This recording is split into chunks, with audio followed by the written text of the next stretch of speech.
بسم اللہ الرحمن الرحیم۔ شروع اللہ کے پاک نام سے جو بڑا مہربان اور نہایت رحم کرنے والا ہے۔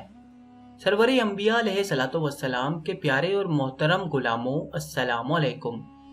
سامعین محترم، امام العارفین، مجدد اعظم اور سلسلہ نوشاہیہ کے بانی حضرت سید نوشو پاک گنج بخش رحمۃ اللہ کی زندگی کے حالات اور واقعات کی قسط نمبر 7 میں آپ سب کو ایک مرتبہ پھر سے خوش آمدید۔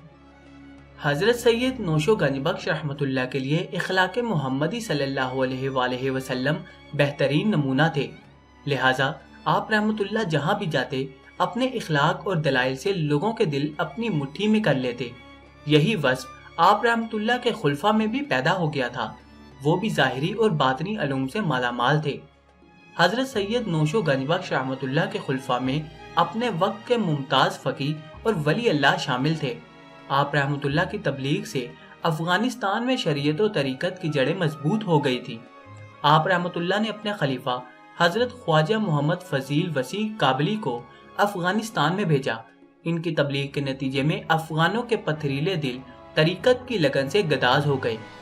کندھار میں حضرت سید شاہ محمد رحمۃ اللہ کو بھیجا، کشمیر میں حافظ طاہر رحمۃ اللہ، پوٹھوہار میں شاہ فتح دیوان اور شاہ محمد شہید کو تبلیغ دین کے لیے بھیجا۔ اللہ کے برگزیدہ بندے اپنے مرشد و مربی کی تربیت کا بہترین نمونہ ثابت ہوئے اور برصغیر کے طول و عرض میں توحید اور اسلام کی شمع فروزاں کر دی۔ حضرت سید نوشو گنج بخش رحمۃ اللہ کی تعلیم و تربیت سے مرثا ہو کر اسلام کی تبلیغ کرنے والوں نے لوگوں کے دلوں میں شریعت اور طریقت کی روح پھونک دی۔ اس کی وجہ بڑی مضبوط تھی۔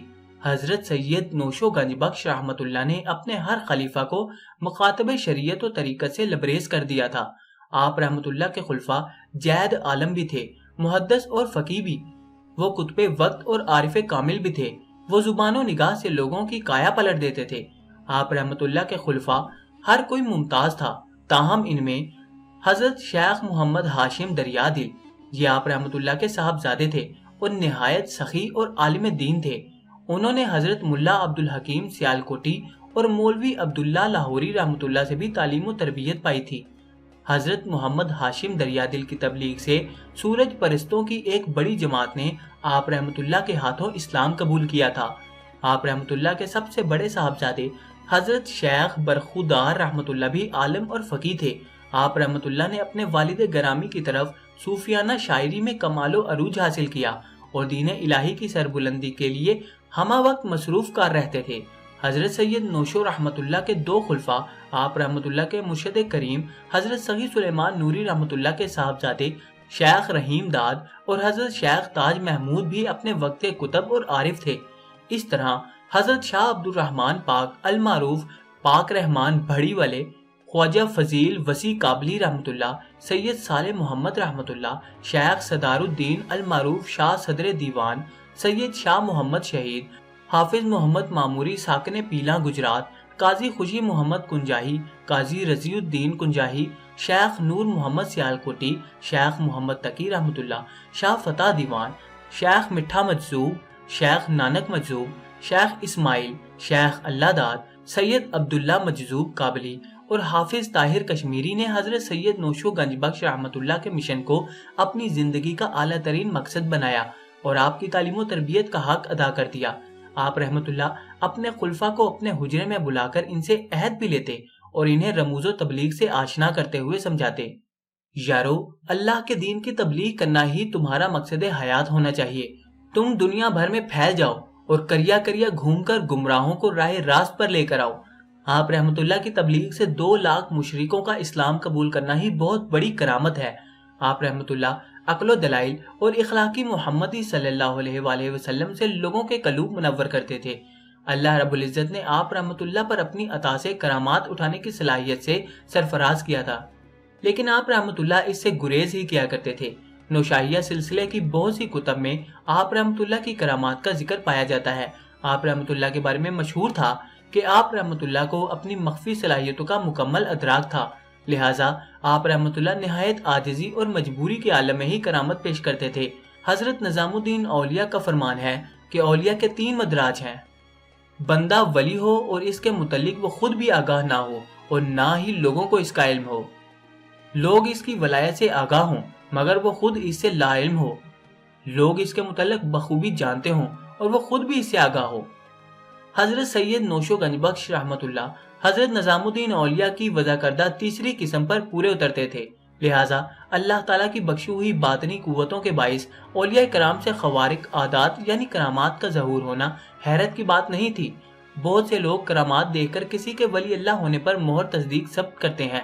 حضرت نظام الدین اولیاء نے اس زمن میں فرق عادات کی 4 اقسام کا ذکر کیا ہے۔ آپ فرماتے ہیں کہ معجزہ انبیاء کے ساتھ خاص ہوتا ہے، ان کا علم و عمل کامل ہوتا ہے۔ کرامت اولیاء کو نصیب ہوتی ہے، معونت مجنونوں کو نصیب ہوتی ہے۔ یہ علم رکھتے ہیں نہ عمل، تاہم ان میں بعض فرق عادات دیکھنے میں آتی ہیں۔ استدراج یہ ان لوگوں کا ہتھیار ہے جو صاحب ایمان نہیں ہوتے، یہ جادوگر اور اس قبیل کے لوگ ہوتے ہیں۔ حضرت سید نوشو گنج بخش رحمت اللہ کی کرامت سے شہنشاہ شاہ جہاں نے قندھار فتح کیا تھا۔ یہ واقعہ تواریخ میں محفوظ ہے۔ آپ رحمت اللہ کو سیر و سیاحت کا بھی بہت شوق تھا۔ آپ رحمت اللہ دیس دیس جاتے اور تبلیغ اسلام کا مقصد بھی پورا کرتے۔ ایک روز آپ کی ملاقات ایک جوگی سے ہوئی۔ آپ رحمت اللہ نے اس سے پوچھا، تجھے جوگ سے کیا ملا ہے یارا؟ جوگی بولا، 36 برس کی تپسیا کی ہے میں نے اور پھر جوگ ملا ہے، میرے جوگ کا نظارہ دیکھنا ہے تو یہ دیکھیے۔ یہ کہہ کر وہ ایک جھاڑی کے پیچھے چھپ گیا۔ جب باہر نکلا تو 30 سالہ نوجوان کے روپ میں تھا۔ اس کے بعد وہ پھر جھاڑی کے پیچھے چلا گیا اور اب کی بار آیا تو وہ خوبصورت بچہ بن کر باہر نکلا اور اس کے بعد اپنی شکل میں آ گیا۔ آپ رحمت اللہ نے تبسم فرمایا اور کہا، جوگی یارا، تو نے زندگی کے 36 سال صرف یہ تماشا دکھانے کے لیے ضائع کر دیے۔ یہ دیکھ میرا اللہ رحیم و کریم کیا دکھاتا ہے۔ یہ کہہ کر حضرت سید نوشو گنج بخش رحمت اللہ نے اللہ کا نعرہ لگایا تو 4 جانب سے اللہ کی صدائیں آنے لگی۔ یہ دیکھ کر جوگی آپ رحمت اللہ کے قدموں میں گر گیا اور اسی وقت کلمہ طیبہ پڑھ کر مسلمان ہو گیا۔ آپ رحمت اللہ نے اس کی تعلیم و تربیت کر کے اسے سلوک کی منازل طے کرا دیں۔ حضرت سید نوشو گنج بخش رحمت اللہ عربی، فارسی، اردو اور پنجابی کے قادر الکلام شاعر تھے۔ آپ رحمت اللہ کے اردو پنجابی کے دیوان آج بھی آپ رحمت اللہ کی علمی و ادبی خدمات کا ثبوت فراہم کرتے ہیں۔ آپ کی کتب میں گنج الاسرار، واضح نوشہ، معرف تصوف و فارسی منظوم، کلیات نوشہ اردو، کلیات نوشہ پنجابی کلام پر کئی جید دانشور تحقیقات بھی کر چکے ہیں۔ آپ رحمت اللہ کے صوفیانہ کلام اور دیگر کتب میں آپ کا یہ پیغام عام ملتا ہے۔ آپ فرماتے ہیں، پہلے ظاہری علوم حاصل کرو پھر باطن کی طرف رجوع کرو۔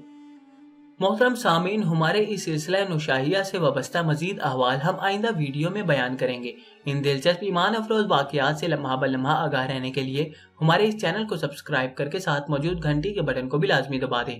اب آپ سے ملاقات ہوگی انشاءاللہ تعالی اس کی اگلی نئی قسط میں۔ تب تک کے لیے اپنا خیال رکھیے گا۔ اللہ حافظ۔